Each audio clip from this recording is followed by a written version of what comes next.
Welcome to the intro. I'm Davenant Doyle, and on the show today we're featuring artist Jonah Yano. He's folk, R&B, and jazz, all rolled into one. Here's Jonah Yano with Always.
Sometimes people break into my brother. It won't always feel true. If I always understood, I tell you then and there, the way she left you feeling is the opposite of care. It's the opposite of care. The opposite of care. The way you left me feeling is the opposite of care. It's the opposite of care. Was the feeling never there? Always, always. I'll find you later.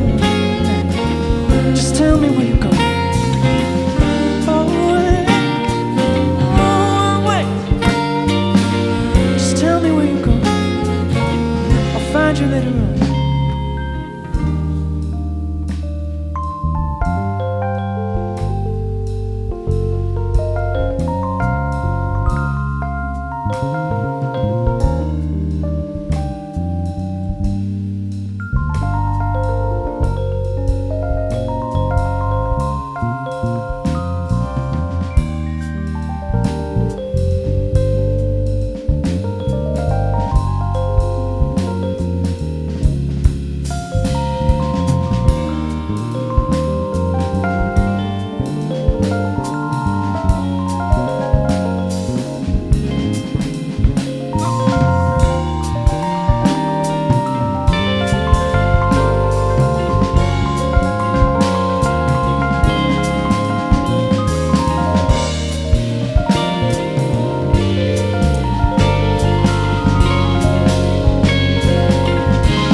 So the song you just played is called Always. And at first listen, it sounds a lot like a traditional ballad in that it has love, longing, lost love. But I feel like there's some different layers there. Can you tell me about this song? It's kind of like not about me entirely and like my loss of love or anything. I wrote that song for my brother when he was like going through a breakup. And I was like kind of starting to go through one as well. But it was mostly like about his situation and kind of like the narrative is like me to him. And then in the second bit of the song, it's like part of my situation gets in there just because I'm writing the song. What was your brother's reaction when you played it for him? He does not know that that's about him necessarily, unless he like read about it or something. Because I said it before somewhere else, but I don't think he knows.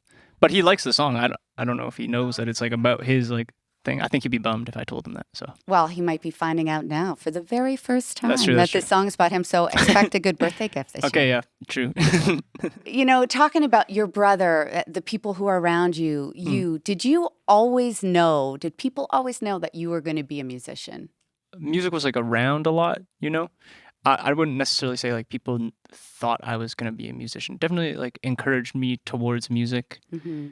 in the way like any family member would like support a child in what they're like interested in doing. You know, music was around, like the instruments were around. A bunch of people in my family kind of casually play music, you know. But yeah, I don't think anyone expected me to like pursue music until like later in life. And what about you? When did you know? When did it change from being a hobby to something you wanted to do as a career? Like 2017 or 18. I was like living in the market, Kensington Market, and the house I moved into, there was an organ and an acoustic guitar, just like both in terrible condition. And I was just like messing around with those instruments at home every once in a while. And then like, I don't know, I wrote my first song, and I think like around then, like 2017, 2018 was like, I was like, oh, I can like write songs, and like, you know, other people want to work on them or whatever. And I like, there's a whole community in Toronto of musicians that, you know, have similar ideas about music. And yeah, I'd say around then. That's interesting that it happened when you moved to Toronto. So you've done this real interesting musical apartments across the country. You have lived in Vancouver, and then you moved to Toronto, and now you live in Montreal. So what was it that brought you to Toronto? Honestly, there was a girl here. Yes, of course. But she moved away actually like 1 month after I moved here. I came here once for a visit when I was younger, like 19. And I just had a really good time here and like made a bunch of friends like right away. And so I was like, I want to be a part of that, whatever I thought that was in my head at the time. Badbadnotgood produced your album, Portrait of a Dog. How did you connect with them? It was like I was playing a show at the Burdock. Yep. With this duo called Money Phone, some friends of mine / old roommates at the time. And this guy, Devin Little, shout out to Devin Little, good friend. He offered to DJ before the show with the drummer of Bad Bad, whose name's Alex. And that's kind of like how we became acquainted. And honestly, it wasn't really like a musical relationship at all at first. We were just like hanging out and like getting coffee and stuff. And eventually it just kind of, you know, we both were working on music. So the conversation naturally steered in that direction, and we started jamming together and stuff. You are going to do another song for us. Yep. It's called Speed of Sound. What can you tell us about that song?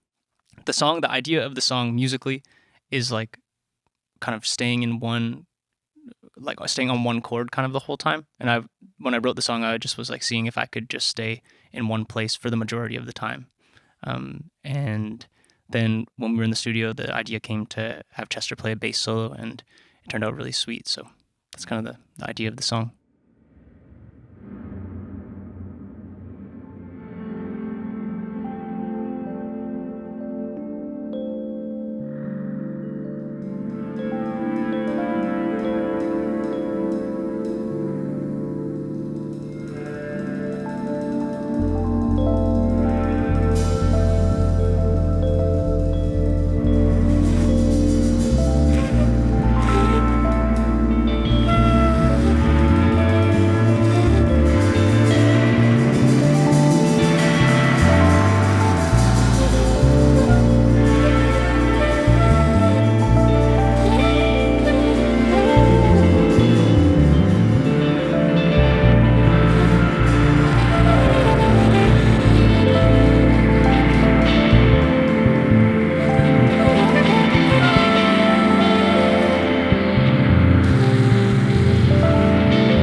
true instead of being weak.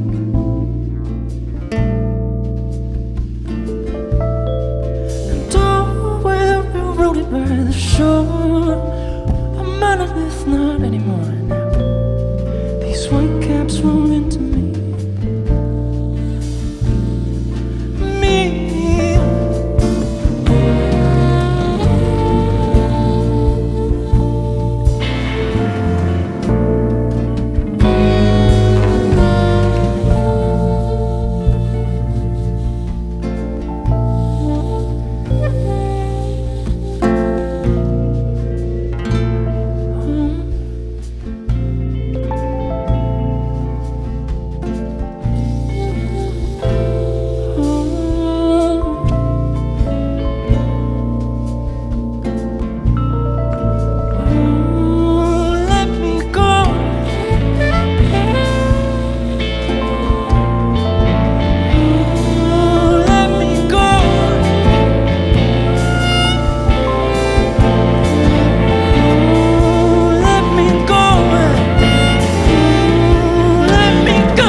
What's the significance of the title of your latest album, Portrait of a Dog? It is the name of a painting that was hanging in my apartment. It's painted by Jasmine Herrera Morales, who's an ex-partner of mine, who the songs are kind of about and like were written in the house that we lived in, and the painting was kind of the only piece of art like on the wall for the entire time we lived there. And so it was kind of just present for the writing of all the songs, and I just thought it was the perfect way to summarize what the album represented in terms of time. Something I really appreciate through all of your music, not just this record, is that the theme of family runs through it like a roaring river. It's beautiful. This next song that you're going to play, Haven't, features a conversation with your grandparents. Can you tell us a little bit about the significance of that? Okay, so I went to Port Coquitlam, where they live in BC, and during COVID and right after I got vaccinated, and with the intention of like archiving them as people and archiving their lives and all their photos and all their documents and stuff for just me and my family to go through. And I recorded all of our a bunch of our conversations and recorded a bunch of stuff on video. And the general idea was to just like encapsulate their identities, because my grandpa's losing his memory, and there's not very much time left where he is still the guy I know, So that was the main goal. And so that specific conversation is like, we emptied like a giant bottle of whiskey and we were just chatting all night. And my grandpa, at one point, my grandma's like, what's his name? Like kind of like testing him, like to me. And he's like, I don't know. And then eventually he like gets there, and it's like kind of a sad thing, but we all just laugh because it's kind of uncomfortable. But it was like the way to break up the uncomfortability of that feeling, and it just fit perfectly between the end of the chorus and the beginning of the sax solo.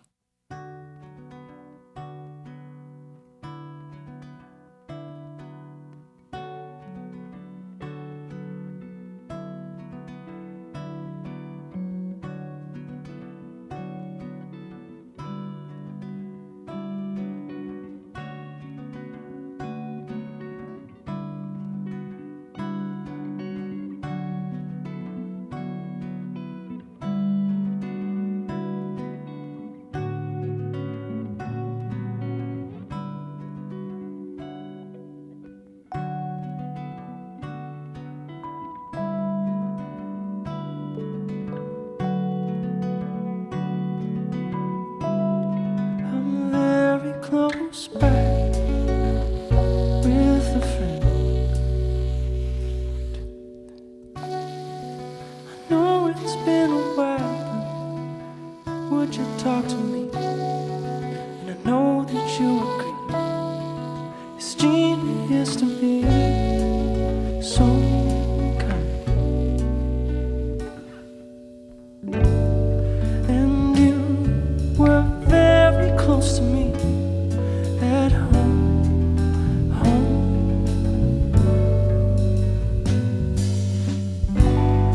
and seal an envelope for us at home.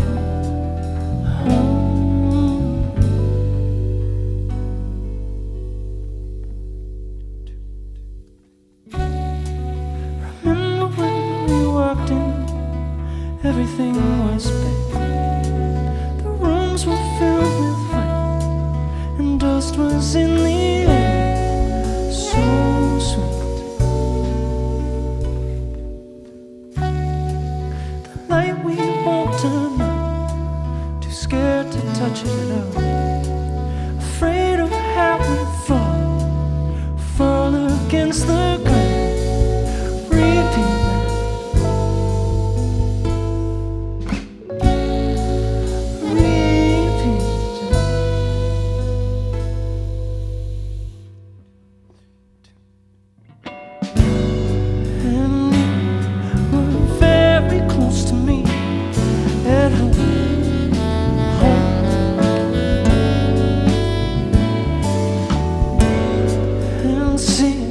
an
That was the subtle beauty of Jonah Yano's music. What a gift. If you want to know more about Jonah Yano, head on over to cbcmusic.ca/the intro.